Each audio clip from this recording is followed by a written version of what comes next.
You won championships with MJ and Kobe. How are they similar and how are they different as hoopers?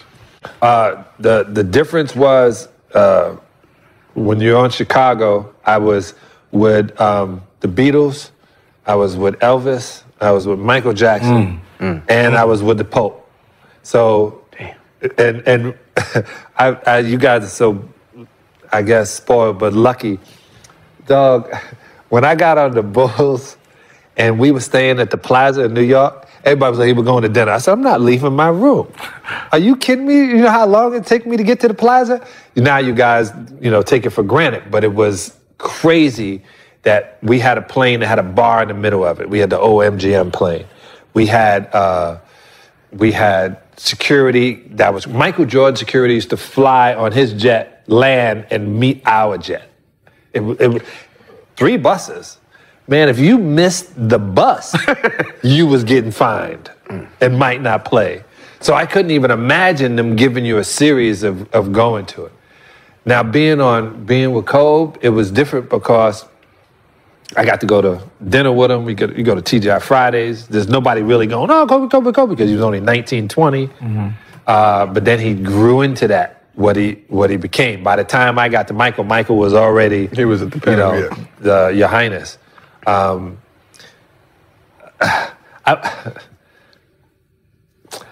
The difference is Michael is tied and Kobe is tied evergreen. It's not that much different. The Lakers were way cheaper than the Bulls, which is almost impossible. Like the Bulls had 3 massage therapists, a swimming pool to train in, 4 trainers, strength coach.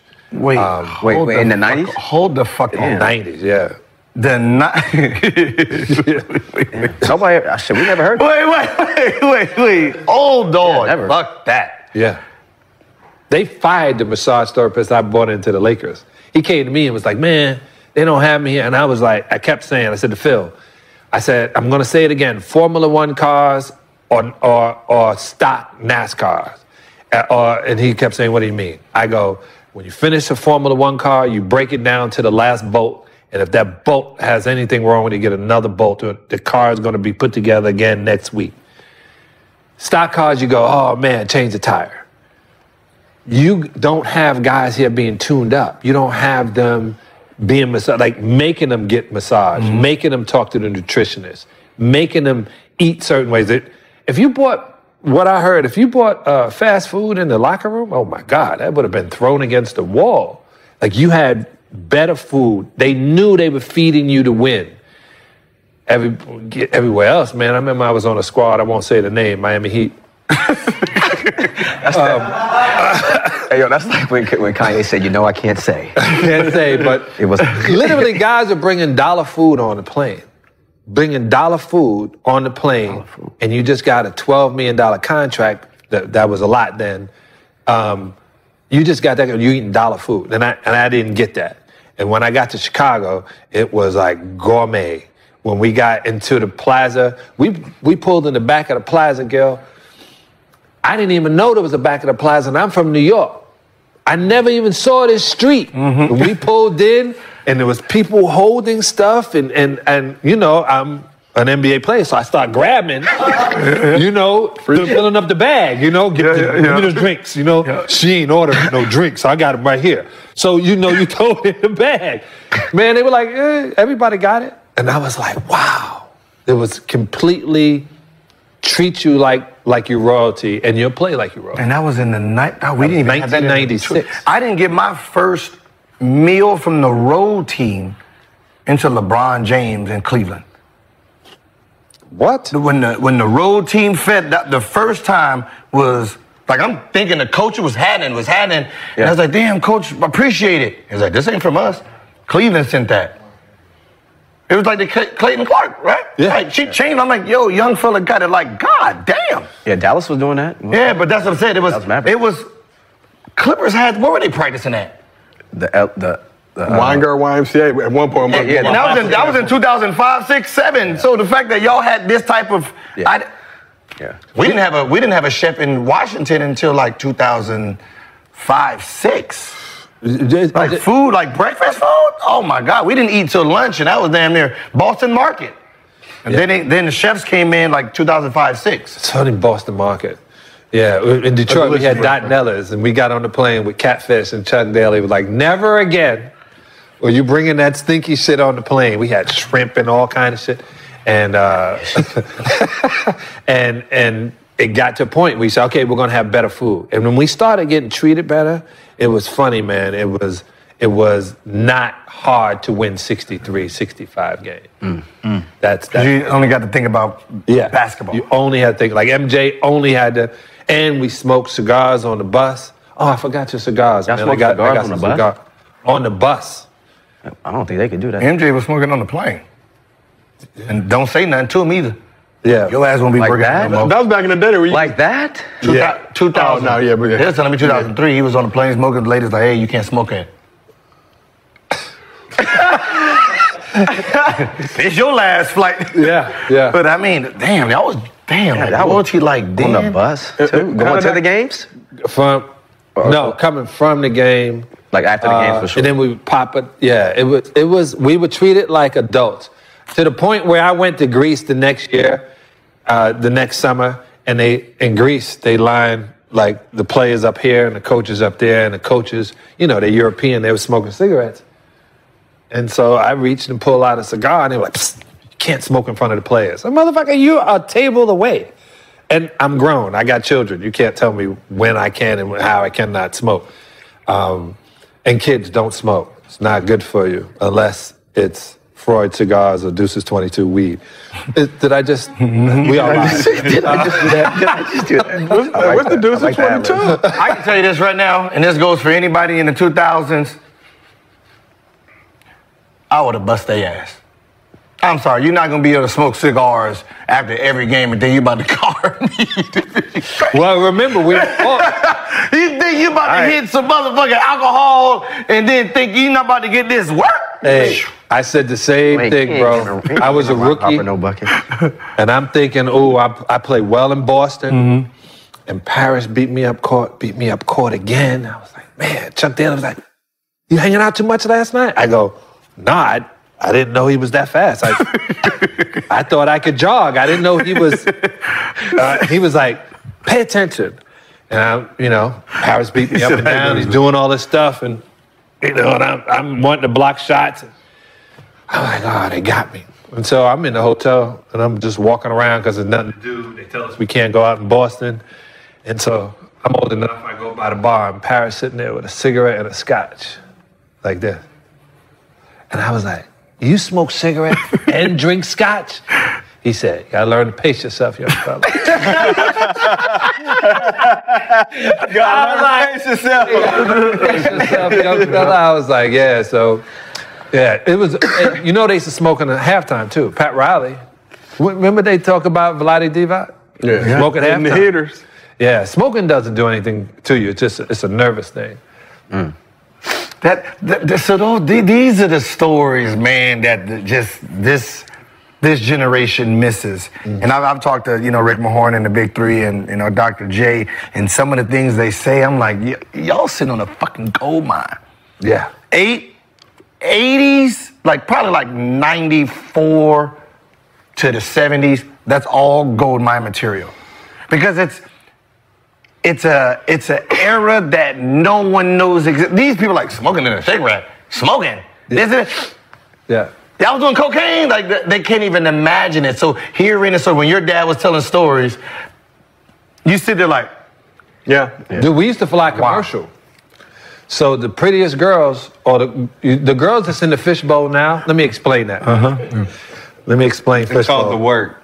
Huh? We call them the work. It's called the work. Yeah. The work? Yeah. Oh my God. They got, secretaries, when you tell you, that's my secretary. That's my work. That's my work. Yeah. The girl.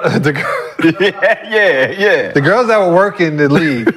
Working the league. I remember I said to this guy, to a rookie, I was in 2000. I said, hey man, we're going to go in. You got 20 minutes. Pick what you need to pick. When we still had limousines. It was me a limo outside and we bounced. It was 20 minutes, Al. I was like, yeah, trust me. They're not here to dance. They're here because they know we coming. Let's go, right? And they didn't believe me until I would walk in the club and say, who's fucking? And the girls went, and they was in the cars. And they were like, man, it's that easy. Imagine when we flew commercial, we had to stay the night, so every game was 3 days. So there was, the Detroit Pistons ended all that because we got a private jet. So it ended 88 babies, drug use, fights. Oh, it ended all of that? It ended all, because after we would get there the night before, and Chuck was smart, we would leave at 5:30. We get there at 7 o'clock, you rushing just to get to eat. And then we would play, and then we on the flight back home. So that ended all that other stuff, which got us the rest in homes, got guys that have their marriages longer. But when I first got in the NBA, everybody had to fly through Detroit. So there'd be times you see teams, you know, and back then, we weren't no friends. So it's like gang members. You're watching them and whatnot, and then you ask your trainer who they playing, you know, because you're not supposed to pay attention. But the flight attendants was who guys were rapping to. And those flight attendants, as in today, they can fly without you paying for it, and they can get their own hotels. It's a different fight. It was the flight attendants. It was what y'all call the work. I say what was fed in the fishbowl. And it's the same girls, and it's the same situation, and it's the same rolling. So when I went to write a book, I was doing it with a great writer, and, you know, I make the stories funny because they were funny to me. And I make the stories funny, and then they wanted like serious stuff. And I was like, nah, I want to be able to walk in arenas at least once or twice. And I'm not telling you any Isaiah Thomas stories because there are none. He went to sleep at 8 o'clock every night with milk and cookies. Chris Paul. I get it. Let it be known. Let it be known. He's at home. Isaiah could not hang out. He'd be like, I can't, man. I got to go to sleep. I was like, what? We're here, what? So y'all used to, so when y'all played, like, let's say you played a night back then, you stayed over? Pick a team. So we're flying in Detroit, which is the middle of the country. So we're going... Before the flight, before private, you had to stay, so after the game, you stayed. But left the next morning? Yeah. So I'm thinking this is great. We go to Sacramento, and Dennis finally meets somebody that he loves dearly. He just met her. And we're here for a reason, not a season. So we had to get up, and it's like 7 o'clock because our flight is at 9:30 in the morning, and we were like rushing to get to the bus. But we literally got there, beat Sacramento, and then we get to the club. And the club is off the chain in Sacramento. And the Sacramento Kings are there. They just got their ass beat by us. They beat us to the club. So I was like, oh, this is the greatest thing in the world. Only time it really wasn't great was in Chicago. Because we go to Chicago, and Isaiah was the man in Chicago. Bruh, Chicago makes me nervous to this day. Dudes are looking at us like this. Like, we're in the club, and I was like, what's up? He said, we're the Pistons. You know, we beat the Bulls, and they love Michael Jordan. I go, we just going to let them stare at us like that? Isaiah was like, I'm from Southside. That whole crew on that side is with me. I was like, oh, yeah, it's time for me to go to the hotel. Time for me to leave. So we've stayed a night, man, and it's bad business, too. Because, you know, it's the same work. Yeah. That's what you guys call it. Ooh, that sounds good when the old head say the same work. Pre-owned work. You're there the night before, so that means she know you staying. Man, right. You gotta stay with her let again. the work work, man. This is a teaching moment, just period. That one little entity stopped a lot of shit. Yeah. Private jet, so the other team can get out of there, stop fighting, marriages, drug use, like. Yeah. It didn't stop the work. No, but it stopped the work from Life you two finds fighting. a way. But no, it stopped the work from you two fighting over that work in the club. Oh, she just worked somewhere else. She went to work somewhere else. Yeah. But as I said, because probably that's what they were fighting over. The girl that one of them probably belonged in, she probably messed with one of them, and they fighting in the club about it. Yeah, it was a trick, because when I got on the Lakers, you know, I liked my wife, at that time. I liked my wife. I like my wife. I like. He got isms. He does. Y2K. I like Yeah, because you know, you guys may not be married, but you get to a point where she don't like you, you don't like her, and it was year 7. You know, usually that's the year things go wrong. But I liked her. I still like her. Been 30 years now, and I love her. But it's important, more important to like somebody, because you can love anything, but when you like something, you ain't gonna. Fact. So I liked her and I loved her, and that's so shitty. And so there was one girl. I'm gonna just tell a story. I don't care if she hears it. There was one girl that was left out. I don't know how she was left out. She was the baddest of the white girls. I'm joking. This is how I do jokes. Anyway. That's how I do jokes. This is how I do jokes. Workshop in the work. It's a good joke. I know it's a good joke with Karen involved. And so I say, you know, everybody had chosen. And so I say, okay, I'm the OG. Hey, you can roll with me. And she comes to the room and she was, you know, I got incense burning, conversations with God right there. You got fucking Buddha music on. She was like, what's up? I was like, oh yeah, I'm practicing Buddhist. And she was like, oh, we gonna fuck? I was like, let me get you a cat. Just like that. And she was like, what? I said, let me get you a cat. So I, being a gentleman, I walk her downstairs. True story. I'm walking her downstairs. And the security lady goes, oh, hey, John, how you doing? She goes, what you doing here? She goes, mind your business. She goes, Miss Sal, I know you now. I said, no, I'm just walking her to a cab because she's been here 3 times this week. Damn.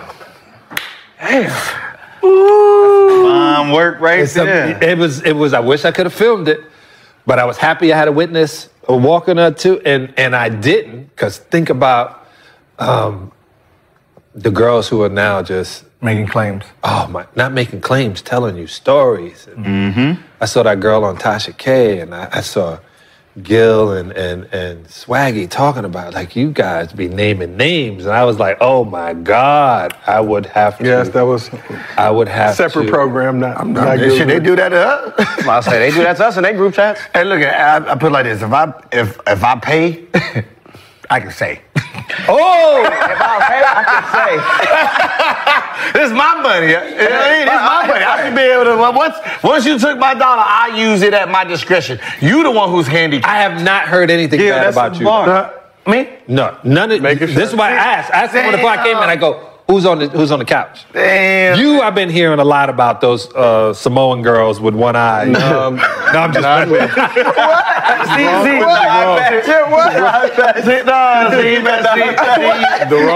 got the wrong one. I'm messing with you. See, I got the no chill. See, I got the no chill. They got to think I'm crazy. I know. See that? I do. I sit there and I go, hey, my cousin Michael Odom. I go, did you?